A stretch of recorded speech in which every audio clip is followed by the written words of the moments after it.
Series tied up. 28 points from the rookie, Donovan Mitchell. He has 55 in his first 2 games, passing Michael Jordan for the most points by a rookie guard in his first 2 playoff games in the last 50 seasons. I need to stress something. Stand on the table and say this with my chest. Donovan Mitchell can ball.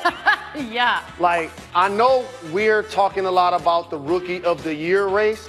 Like, he's becoming one of the best players in the game. We already voted. He's the first rookie with 25 points in each of his first 2 playoff games since, you'd never get this, Arvydas Sabonis. Love me some Arvydas. As for the Thunder's victory, I can't call them big 3 after last night. Russell Westbrook, Paul George, Carmelo Anthony, 2 points over 14. Dude, Thunder were outscored 28-16 in the fourth. What is that? That team throws fewer passes per possession than any team in the history of basketball at any level. There are AAU teams out there right now with a guy who's going to be a lottery pick who throw more passes than they do. Every shot they took in the fourth quarter was contested, and that's why none of them went in. But it can be misleading because you know who passes fewer than any team in the league?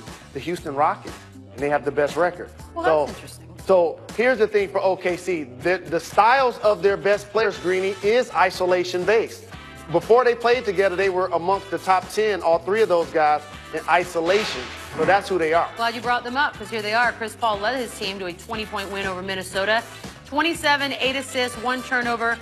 And it was great because James Harden could afford to have an off night. He was 12 points on 2 of 18 shooting.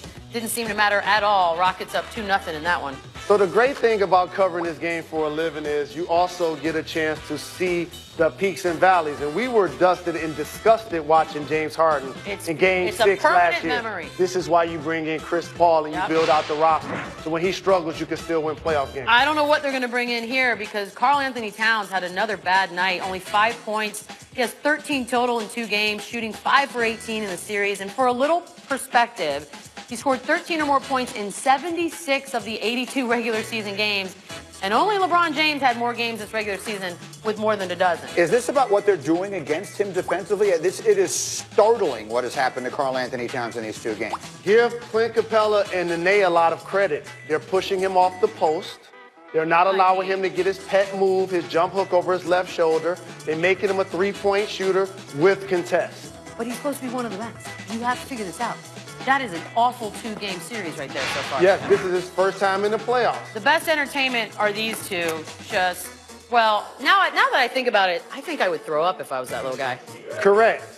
I agree with you. I cannot watch this enough. You could, when we were screening this before we came in here, I just asked Allison to just re-rack it and just keep showing it over and over again. I will spend the rest of the day watching it. Right here, like. But how is this happening? How is this possible? Those are human beings doing this. What is that?